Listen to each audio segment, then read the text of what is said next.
Assalamualaikum warahmatullahi wabarakatuh. Alhamdulillah wa syukurillah wassalatu wassalamu ala rasulillah wa ala alihi washabihi wa mawala. Alhamdulillah kita dapat berjumpa kembali dalam majelis yang penuh berkah ini insyaallah. Majelis kajian ilmu nahwu. Dibuka buku catatannya, catatan masing-masing. Assalamualaikum warahmatullahi wabarakatuh. Alhamdulillah wa syukurillah wassalatu wassalamu ala rasulillah wa ala alihi washabihi wa mawala. Amma ba'du. Alhamdulillah kita dapat berjumpa kembali, bermuajah kembali dalam majelis yang penuh berkah ini insyaallah. Majelis kajian ilmu nahwu, yang mana pada pertemuan sore hari ini kita akan membahas tentang lau, faslu lau, pasal yang membahas lau. Di dalam Alfiah Ibnu Malik di sana ada pasal khusus yang disebut pasal lau. Lau ini adalah huruf syarat. Dikatakan lau harfu syartin fi mudhiyin wa yakil ilahu mustaqbalan lakin bukti. Bahwasanya lau adalah huruf syarat yang banyak masuk pada fi'il madhi. Artinya kebanyakan lau itu komunitasnya atau masuknya pada fi'il madhi. Bukan berarti harus fi'il madhi saja, cuma yang banyak masuk pada fi'il madhi. Boleh masuk pada fi'il mudhari' tetapi qalil. Jadi bisa jadi masuk fi'il mudhari' namun tidak banyak. Ini di kalangan ulama nahwu. Contoh, lau ji'tani la akramtuka. Lau ji'tani lamun teka sapa sira ni ing ingsun la akramtuka mongko yekti mulyakna sapa ingsun ka ing sira. Nah ini la akramtuka, lamnya lam jawab. Lau ini disebut huruf syarat.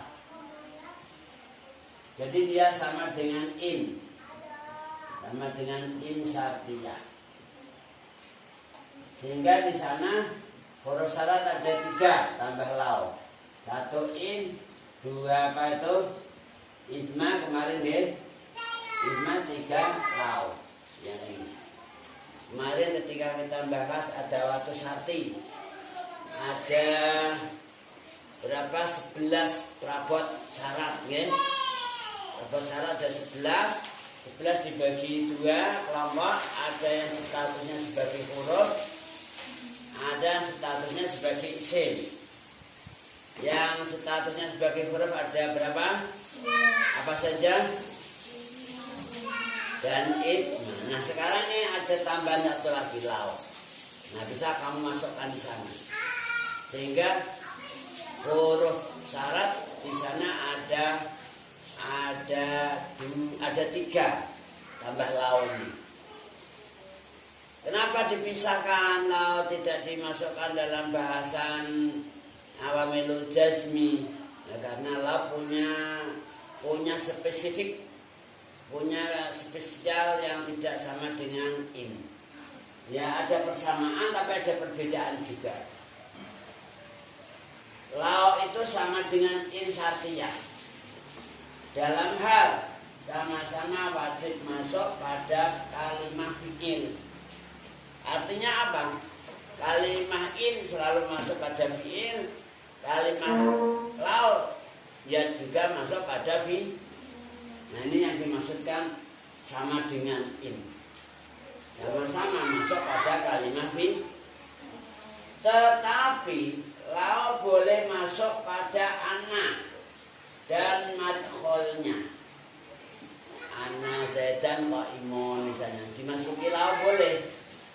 Sedangkan in tidak boleh masuk pada ana dan madkholnya.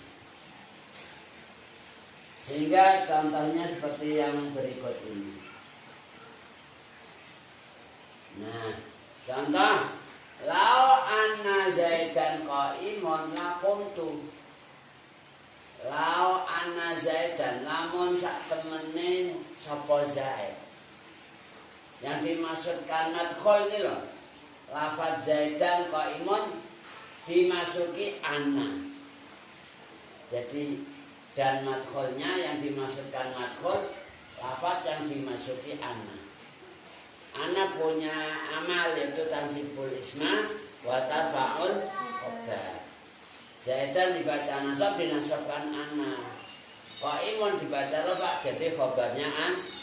Nah, Zaidan qaimun disebut madkhul. Jadi lau boleh masuk pada ana dan madkhulnya. Artinya tidak selalu masuk pada fi'il madhi. Cuma yang banyak masuk pada fi'il madhi gitu loh. Misalnya lau citani akram tukan moro nang nggonku mesti tak hormati. Tawai ngombe, tawai jajan, tawai mimi, macam-macam lah. Makan jaga. Nah, ini namanya bentuk penghormatan. Dikasih tempat yang layak. Ayo bertembaran nonton nah aman. Oke. Jadi lau ini namanya apa? Huruf sah. Dia yang banyak masuk pada boleh masuk pada fi'il mudhari tetapi qalil artinya jarang terjadi. Tidak banyak terjadi. Gitu loh ya. Misalnya yang masuk pada fi'il mudhari ini lau yafi kafa. Ibnu Malik memberi contoh lau yafi kafa.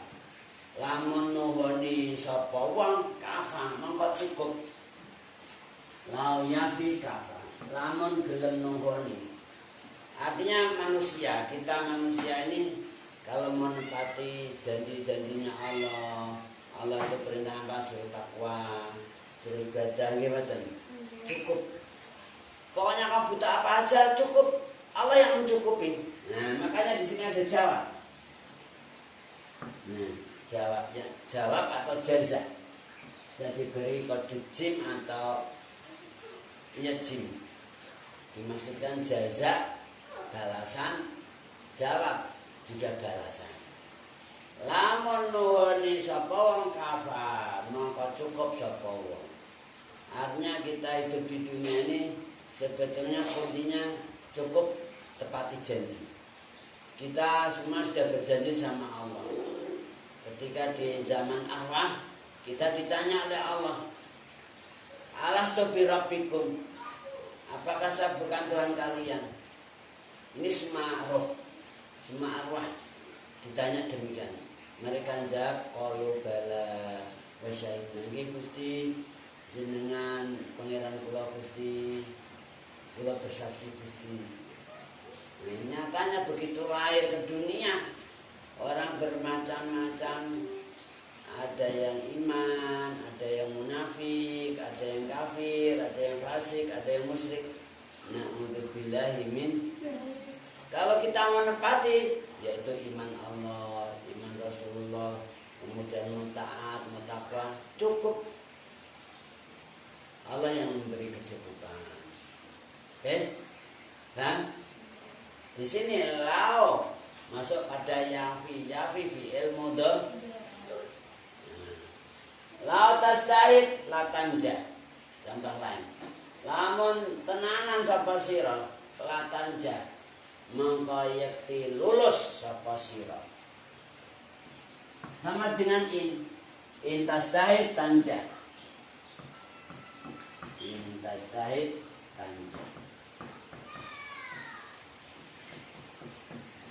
Lamun tenanan sapa sira tanja.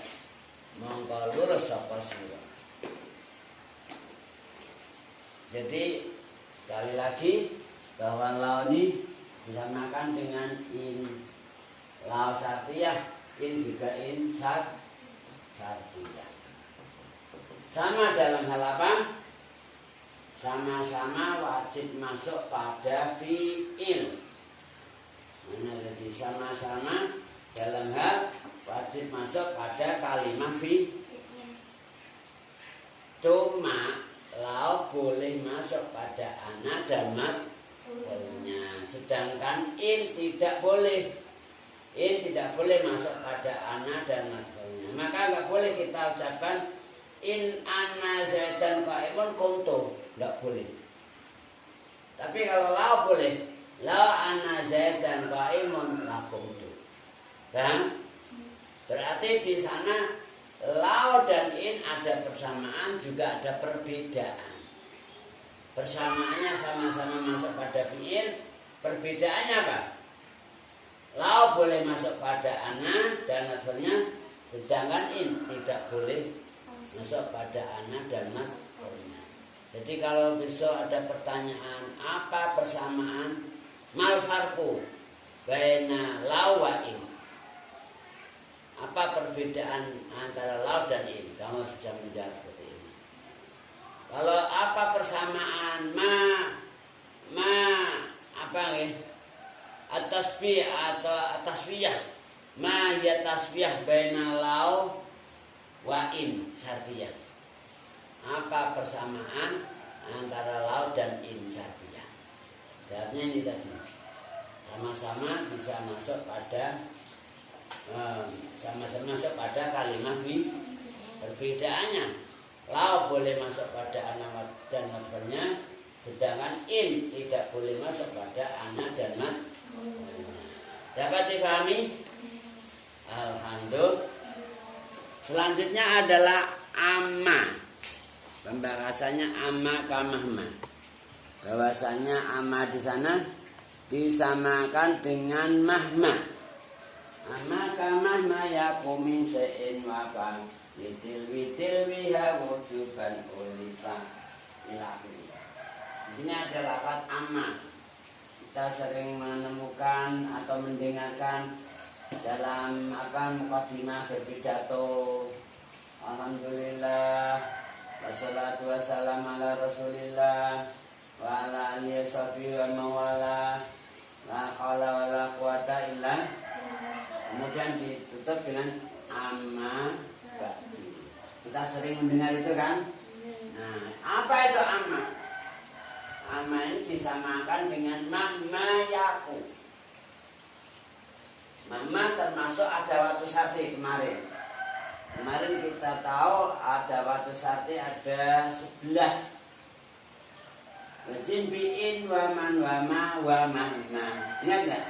Wajin bi'in waman wama wa mahma. Ayun mata ayana aina ilma. Walaituma anna wakakun ilma.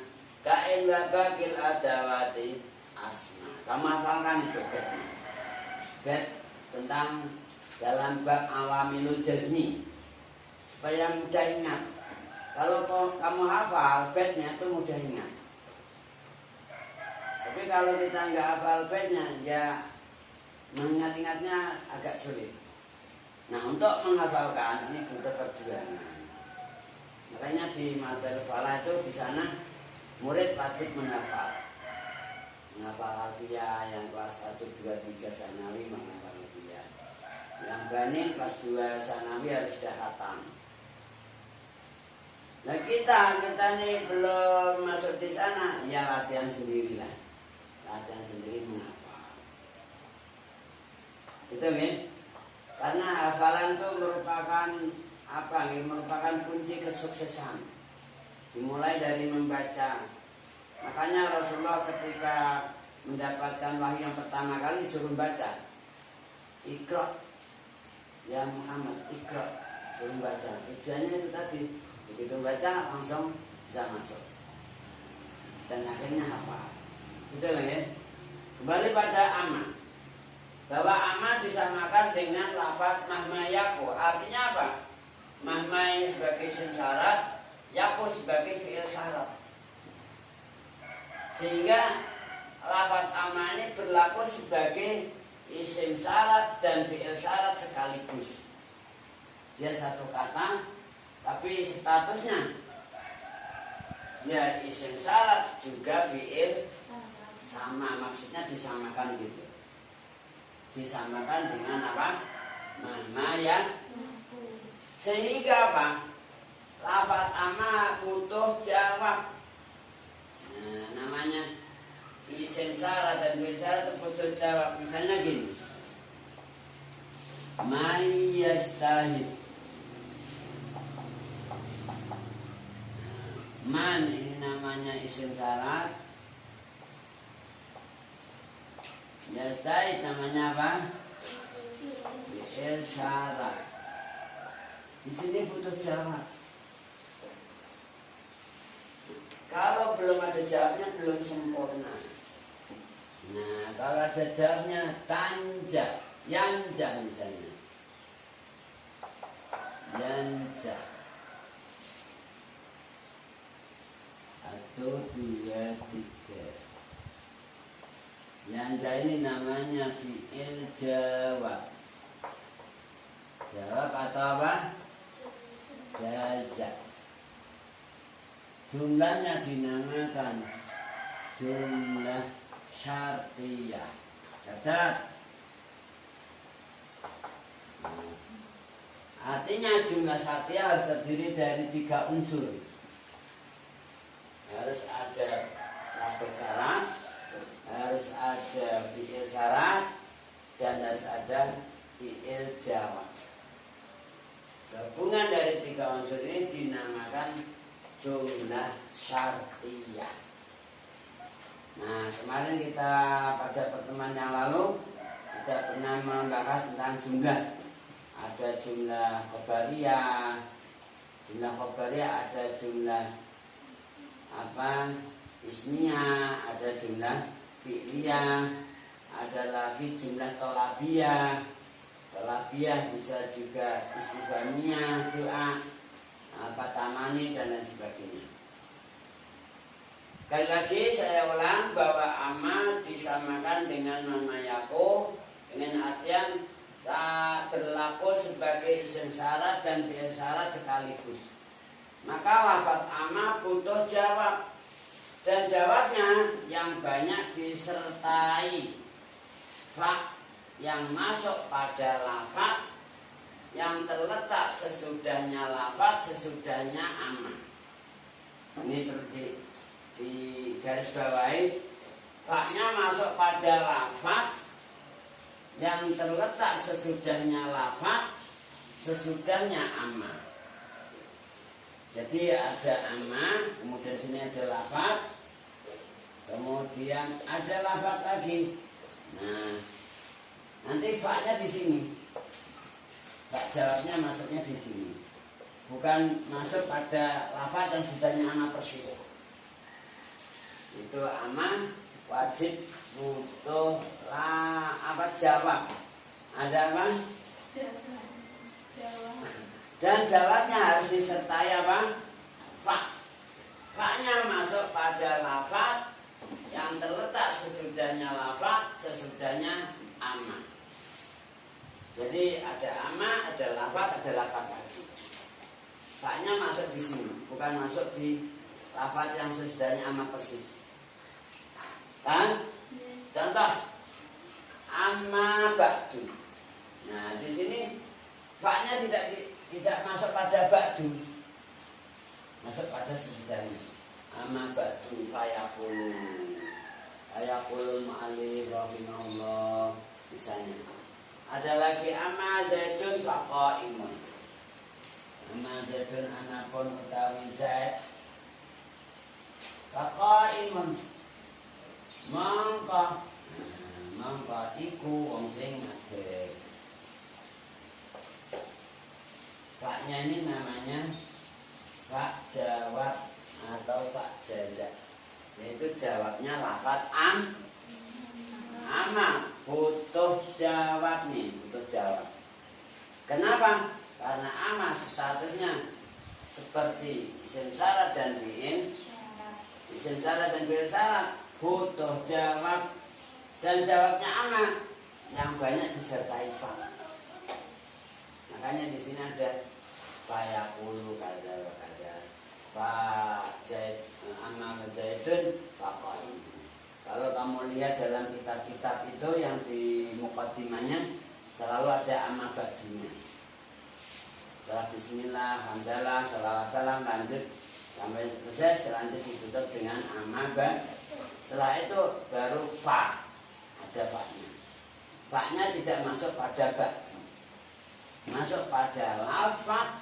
Ini lafaz yang terletak sesudahnya lafaz, sesudahnya amma. Sampai di sini dapat dipahami. Selanjutnya laula dan lauma. Lafaz laula dan lauma imtinaiyah. Laula dan lauma imtinaiyah. Karena nanti ada laula lauma yang tahdidiyah, yang tahdid, bukan imtinaiyah.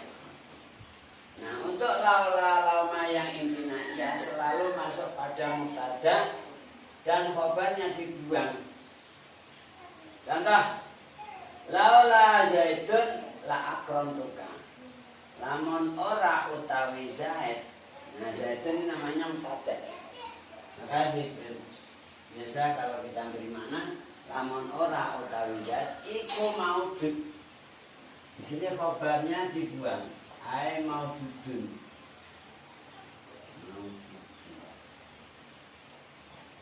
Maujudun ini sebagai khobarnya zaidun yang tidak dinampakkan dalam jumlah, namanya mahdhuf. Tibu laula zaidun akramtuka, lamun ora utai zaid iku maujud la akramtuka mongko. Nah, ini jawabnya laula. Berarti sama dengan tadi lau untuk jawab. La akramtuka mongko itu mulya nasabaitun kaing sira. Lauma zaitun akramtuka sama. Lamun ora utawi, maknanya sama dengan la. Ora tadi. Ma di sini manafi, la juga lana. Di situ bahwa laula lauma namanya laula intinya, lauma intinya. Dapat dipahami? Untuk selanjutnya adalah adawatu tahdid, perabot yang disebut adat tahdid. Adat tahdid itu adat untuk mengharap dengan halus.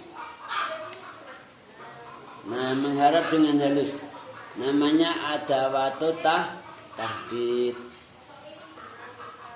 Apa saja adawatu tahdid? Kita lihat di sana ada 5 macam. 1 laula, 2 lauma, 3 hala, 4 ala, 5 ala. Nah, di sini ada persamaannya. Laula lauma tadi adalah imtinaiyah ya. Di sini ada laula lauma yang statusnya sebagai tahdid. Tahdid itu mengharap dengan sungguh. Mengharap dengan sungguh atau menghimbau lah kalau bahasa kita. Bedanya apa? Antara laula lauma imtinaiyah dengan laula lauma tahdid. Coba perhatikan. Kalau laula lauma hala ala ala selalu masuk pada fi'il, tidak masuk pada mubtada. Beda dengan laula lauma imtinaiyah, masuknya pada mubtada. Untuk laula lauma hala ala ala wajib masuk pada fi'il. Atau masuk pada isim tapi dengan catatan isim yang menjadi makmulnya fi'il yang diakhirkan. Artinya tetap masuk pada fi'il itu. Adawatu tahdid. Misalnya ini. Laula akramta al ulama. Di sini maknanya bukan lamun orang, tapi maknanya mbok yoto. Nah, namanya tahdid. Mbok yoto, mbok jao, mengharap. Mengharap dengan sungguh. Mbok yoto mulyakna sapa sira al ulama ing para ulama. Sekarang ini zamannya sudah zaman akhir. para ulama dikriminalisasi, para ulama diuber-uber, para ulama dimusuhi, para ulama ditangkap, para ulama dibantai, dibunuh, dipenjara. Ya Allah, ini sikap biadab namanya, sikap orang-orang yang dolim. Ya sudah begitulah. Jadinya orang yang berjuang dalam sabilillah itu selalu dimusuhi orang-orang yang anti-is. Na'udzubillahi min. Tapi ya memang begitu tantangannya. Tantangannya orang berjuang dalam agama Allah. Semua nabi, semua rasul juga gitu dulu. Berjuang untuk mengajak menuju ridha Allah. Tidak memaksa. Ini ingat, tidak memaksa, hanya mengajak. Gak mau ya sudah. Tapi dalam prakteknya yang diajak ini salah paham. Dikira maksa-maksa, dikira musuhi, akhirnya dianggap radikal. Orang Islam itu radikal. Nabi itu teroris. Kalau zaman dulu disebut majnun. Nabi itu majnun, gila, suka musuhi orang kafir. Sekarang dibilang teroris, dibilang radikal, dibilang anti persatuan dan kesatuan. Ya Allah, astagfirullahaladzim, na'udzubillahi min. Islam itu enggak teroris, Islam itu enggak radikal, Islam itu enggak memecah belah. Justru Islam itu rahmatan lil alamin, mengajak damai gitu loh. Kalau nggak mau ya udah gitu loh. Makanya Allah menegaskan lakum dinukum waliyadin. Agamamu ya agamamu, agamaku agamaku. Yang penting kita hidup damai, tidak bermusuhan, tidak mengganggu satu dengan yang lain. Gitu loh aslinya. Tapi Islam selalu diganggu-ganggu, dimusuhi, diuber-uber. Ya Allah, na'udzubillahi min. Dan itu banyak dari dulu sejak zaman para nabi, para roh. Sekarang nggak ada nabi, nggak ada rasul, para penerusnya, para ulama dimusuhi. Ya Allah. Bahkan sudah nggak ada loh nih, dimusuhi juga. Sudah wafat loh, Mbah Hasyim itu. Mbah Hasyim Asy'ari pendiri NU, ya enggak? Kan sudah enggak ada. Sudah berapa ratus tahun yang lalu. Dimusuhi, sejarahnya dihilangkan. Sekarang ini dihapus dari sejarah Indonesia di dalam buku buku kamus sejarah. Ceritanya ini dihapus, enggak masuk dalam sejarah Indonesia. Ya Allah, ini artinya musuhi. Wis mati loh. Jadi ada yang dimusuhi juga, dihilangkan jejaknya gitu loh. Itu namanya apa? Anti Islam. Wongnya sekarang jadi musuhi, jadi anti. Ini model zaman sekarang ini. Ya Allah. Siapa menterinya? Siapa presidennya? Zalim enggak? Zalim itu namanya. Terjadi zaman sekarang. Astagfirullah Rabbal baraya. Astagfirullah minal khataya. Rabbi zidni ilman nafi'an wa wafiqani amalan salihah. Amin Allahumma. Nah, kembali pada materi. Lawala akramta al ulama. Mbok yoto mulyakna sapa sira al ulama ing pira-pira ulama, gitu loh. Ulama ini yang menunjukkan jalan kebenaran, menuju keselamatan dunia dan menuju ridha. Maka hormati itu ulama, muliakan. Nah, lawan namanya tahdid. Apa namanya? Tahdid apa? Mengharap dengan sungguh. Nah, dalam bentuk bahasa Arab. Cara Jawanya di sini mbok ya mbak sampai sing hormat, karo lama sing hormat, mulyakno gitu loh. Jangan mbok gedeng, jangan mbok musahi, kan? Laula namanya, laula tah ada laula yang imtinai, ada laula yang imtina, beda antara laula tahdid dan laula imtinaiyah. Di mana letak perbedaannya? Laula imtinaiyah masuk pada mubtada, sedangkan laula tahdid masuknya pada fi'il. Semua ada waktu tahdid selalu masuk fi'il. Kalau ada yang masuk pada isim, bukan berarti dia masuk isim. Hakikatnya masuk fi'il. Contohnya ini, laula zaidan akramta. Aslinya masuknya ke fi'il sini. Zaidan ini menjadi makmul. Makmulnya akramta. Zaidan dibaca nasab, dinasabkan oleh akramta. Akramta ini namanya amil. Zaidan namanya makmul, tapi amilnya diakhirkan. Nah, gitu loh.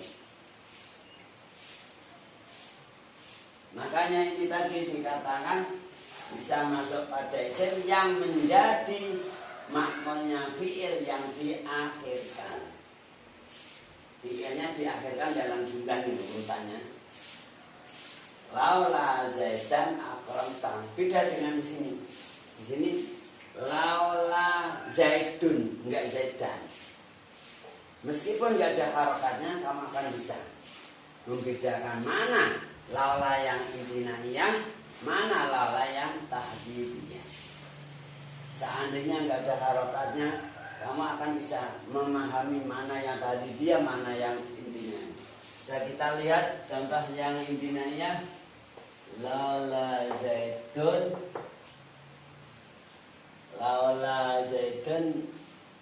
la akramtuhu la akramtukan.